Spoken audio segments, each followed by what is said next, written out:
À l'heure où je vous parle, lorsque vous tapez tuto aquarelle sur Google, vous obtenez près d'un demi-million de résultats. Et si vous ne vous concentrez que sur YouTube, vous avez affaire à plus de 20 000 vidéos tutoriels à l'aquarelle. Si on prend pour hypothèse qu'un tutoriel dure en moyenne 10 minutes, rien que sur YouTube, ça vous fait un visionnage total de plus de 200 000 minutes.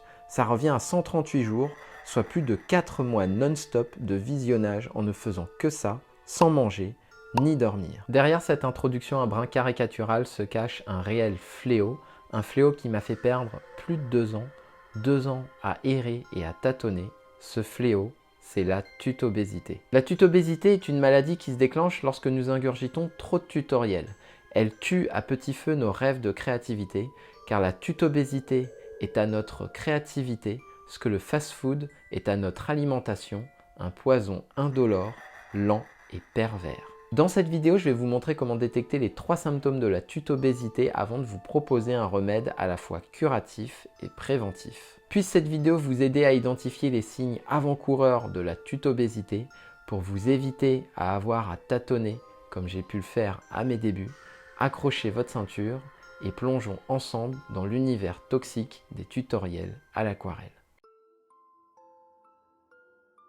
Yuval Noah Harari est un historien et un écrivain, auteur de Sapiens, un livre sorti en 2015 qui a été notamment plébiscité par Mark Zuckerberg, Bill Gates et Barack Obama et qui s'est écoulé à plus de 20 millions d'exemplaires. Rien d'étonnant à tout ça car Harari a cette faculté extraordinaire à rendre accessibles des concepts parfois incompréhensibles. Notamment, Harari défend la thèse selon laquelle l'humanité entre dans une nouvelle ère après avoir vécu plusieurs révolutions telles que la révolution cognitive ou la révolution agricole. Cette nouvelle ère, c'est le dataïsme. Une ère dans laquelle les données et les algorithmes feront office d'autorité et dont l'objectif et de comprendre l'être humain mieux qu'il ne se comprend lui-même. Et cette révolution est déjà en marche car lorsque nous ne savons pas, nous demandons à Google. Et lorsque nous sommes perdus, nous demandons au GPS. Quoi qu'on en dise, quoi qu'on en pense, dans beaucoup de domaines, nous faisons déjà plus confiance aux algorithmes qu'à nous-mêmes. Et les tutoriels à l'aquarelle ne font pas exception à la règle, nous faisons parfois une confiance aveugle dans les vidéos que YouTube nous propose. Alors qu'on se comprenne bien, intrinsèquement, il n'y a rien de bon ou de mauvais dans les algorithmes. Ce ne sont ni plus ni moins que des outils. Mais comme tout outil, c'est dans leur utilisation qu'ils peuvent faire du bien ou du mal. D'un côté, ils peuvent vous aider à découvrir de nouveaux artistes que vous n'auriez pas découverts autrement, mais si vous n'y prenez garde, vous pouvez rapidement tomber sous le joug de ces algorithmes dont l'objectif principal est de gagner de l'argent en vous faisant rester le plus longtemps possible sur leur plateforme. Et ils réussissent à faire ça en vous proposant sans cesse de nouveaux contenus, de nouveaux tutoriels à l'aquarelle, de nouvelles vidéos. Ce, sans aucun scrupule, sans aucune restriction et sans aucune modération. Vous pouvez alors facilement passer du côté obscur de la tutobésité dont le premier symptôme est le suivant. Vous finissez par passer plus de temps à regarder des tutoriels qu'à peindre à l'aquarelle. Vous devenez alors le spectateur ou la spectatrice d'une vie artistique dont vous avez été dépossédé. Vous passez plus de temps à rêver votre créativité qu'à la vivre réellement. Vous sentez que quelque chose cloche, que vous passez à côté de l'essentiel, mais l'appel des tutoriels est formel, vous êtes bercé par le chant des sirènes. Ce qui est d'autant plus dommage car en réalité, vous n'avez pas besoin de tout ça. Vous n'avez pas besoin de passer des heures et des heures pour peindre et surtout, vous n'avez pas besoin de dérouler le tapis rouge au deuxième symptôme de la tutobésité. Il y a quelques années de ça, j'ai passé quelques jours avec un collègue aux États-Unis, à Atlanta. Un incroyable voyage lors duquel j'ai eu l'opportunité de découvrir pour la première fois de ma vie la culture américaine. Une théâtralisation magistrale des événements sportifs comme un simple match de basket, un aquarium gigantesque aux multiples espèces dont certaines donnent froid dans le dos, comme cet alligator albinos, des routes plus larges que tout ce que j'ai pu voir en France, j'en ai d'ailleurs fait une aquarelle. Mais toutes ces choses gargantuesques ne m'ont pas autant marqué qu'un simple cheesecake. Et pas n'importe lequel, celui-ci venait de la chaîne Cheesecake Factory, une chaîne que je ne connaissais pas. Et le petit détail que vous devez savoir, c'est que j'ai un faible pour les cheesecakes. Alors vous imaginez bien que lorsque je suis entré dans le magasin, j'ai été subjugué. J'avais l'impression que ces cheesecakes étaient phosphorescents tellement ils brillaient dans la vitrine. Il y en avait de toutes les couleurs, des marrons, des blancs, des jaunes, il y en avait partout, en bas, en haut et même sous cloche. Le choix était juste astronomique. J'avais l'impression d'avoir découvert la caverne d'Ali Baba. Mais passé cet effet waouh, j'ai été confronté à un dilemme. Quel cheesecake choisir? Le fait est que chaque choix que nous devons faire crée une tension interne qui mobilise nos ressources mentales. Et lorsqu'il y a trop de choix comme ce que vous pouvez expérimenter lorsque vous voyez la multitude des tutoriels à l'aquarelle, cette tension devient si forte qu'elle vous paralyse, ce qui vous incite à repousser le passage à l'action. Et même si vous arrivez à surmonter cette paralysie, vous ne parviendrez pas à pleinement vous satisfaire du choix que vous aurez fait, car cette abondance de tutoriels entretient un mythe destructeur, celui qu'il existe une vidéo Saint Graal, celle qui résoudra tous vos problèmes. Et à l'aquarelle, c'est encore pire qu'avec les cheesecakes car vous devez gérer en plus les informations contradictoires d'un artiste à l'autre. Et ce qui cristallise le plus ce phénomène contradictoire, c'est le matériel. Par exemple, si un artiste ne jure que par des couleurs opaques et qu'un autre ne peint qu'avec des couleurs transparentes, qu'est-ce que vous faites? Si un artiste ne cesse de vanter les mérites de son pinceau plat et qu'un autre ne peint qu'avec des pinceaux ronds, qu'est-ce que vous faites? Ce genre d'exemple nous amène au symptôme numéro 2. De nouveaux tutoriels vous donnent envie d'acheter du nouveau matériel. Je me souviens qu'à mes débuts, les effets se limitaient au matériel.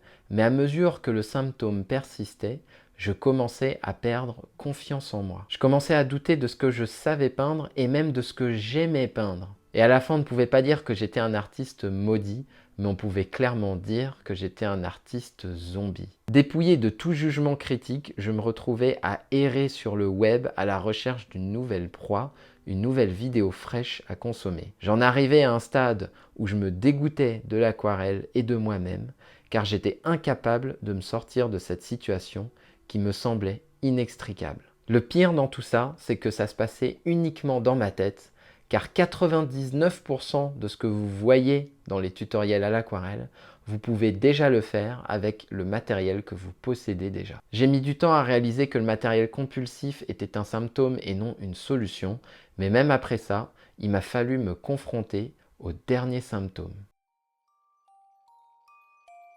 Les réseaux sociaux sont un formidable moyen de partager nos tranches de vie, que ce soit des voyages paradisiaques, des activités de rêve ou des moments de pur bonheur, on peut y voir des vies toutes plus épanouies les unes que les autres. Seulement, tout ce qui est partagé sur les réseaux ne correspond qu'à une facette de ces vies. Que fait-on des doutes, des disputes, des passages à vide? On les enfouit bien au fond, à l'abri des regards indiscrets, pour ne montrer que la meilleure version de soi-même. Et l'art ne fait pas exception à la règle. Ce que vous voyez dans les tutoriels à l'aquarelle, c'est la devanture d'une belle boutique, mais ce que vous avez besoin de voir pour progresser, c'est l'arrière-boutique, souvent plus sombre et moins glamour. Et je ne peux pas jeter la pierre à ces artistes qui se mettent en avant dans la mesure où je ne fais pas moi-même exception à cette règle, car je reçois régulièrement des messages où on me dit « ça a l'air si facile lorsque tu peins ». Cette illusion de la facilité nous amène au troisième symptôme de la tutobésité. Vous avez du mal à identifier les difficultés dans un tutoriel à l'aquarelle. Car les tutoriels à l'aquarelle peuvent vite devenir le miroir de vos faiblesses. Vous pouvez inconsciemment vous comparer et vous dire que la marche est trop haute ou que vous êtes trop nul ou que le jeu n'en vaut pas la chandelle. Et la parade que j'ai trouvée pour arrêter de me dévaloriser a été de comprendre pourquoi telle aquarelle était plus difficile que telle autre. C'est ainsi que j'ai pu me pardonner mes erreurs. Si on prend mon tutoriel de l'homme de l'Alaska, juste sur l'exemple du bateau, je vous propose de mettre cette vidéo en pause et de vous demander où se situent les difficultés. Car ici, vous cumulez au moins 3 difficultés. D'abord, la difficulté de la technique, car vous devez savamment maîtriser le dosage de l'eau et des pigments pour pouvoir tracer ce trait entre le bateau et l'eau. Ensuite, la difficulté du dessin et de la perspective, car notre cerveau a tendance à vouloir dessiner un bateau tel qu'il se leur présente et non tel qu'il est réellement. C'est donc contre-intuitif. Et enfin, la difficulté de la pression psychologique, car lorsque vous avez réussi votre premier lavis, vous avez une pression incroyable lorsqu'il est question de réaliser des zones détaillées comme celle du bateau.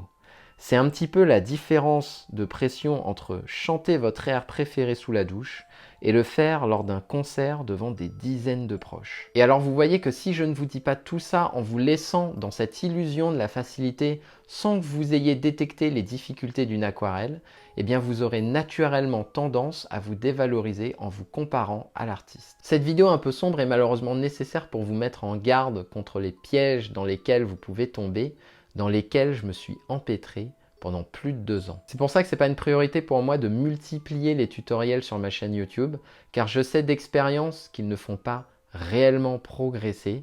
Par contre, ils sont un excellent moyen de découvrir l'aquarelle, car au fond, les tutoriels ne sont pas une mauvaise chose en soi. Pour quelqu'un qui n'a jamais touché un pinceau dans sa vie, avoir un tutoriel rapide, accessible et qui donne envie d'essayer l'aquarelle, c'est parfois la clé pour libérer une créativité enfouie. Et pour celles et ceux qui sont déjà familiers avec l'aquarelle, considérez les tutoriels comme du vin.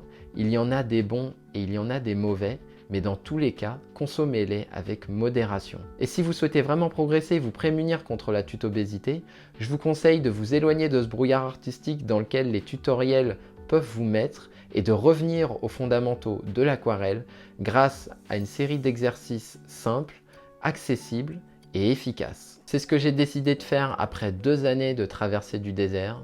C'est ce qui m'a permis de sortir de la tutobésité. Cette série d'exercices, je l'ai complétée des quelques vidéos que je considère également comme fondamentales et j'ai tout rassemblé dans un document que je vous mets à disposition en téléchargement. Ces exercices sont également un excellent échauffement pour la formation Fondation qui vous montre les dessous de l'aquarelle, son arrière-boutique en quelque sorte, mais que j'ai pris le soin de ranger pour rendre son exploration la plus agréable possible. Pour télécharger ce document, vous n'avez qu'à cliquer sur l'icône qui s'affiche en bas à gauche de cet écran ou sur le lien en description de cette vidéo. Si cette vidéo vous a plu, n'hésitez pas à mettre un pouce bleu et merci pour votre attention.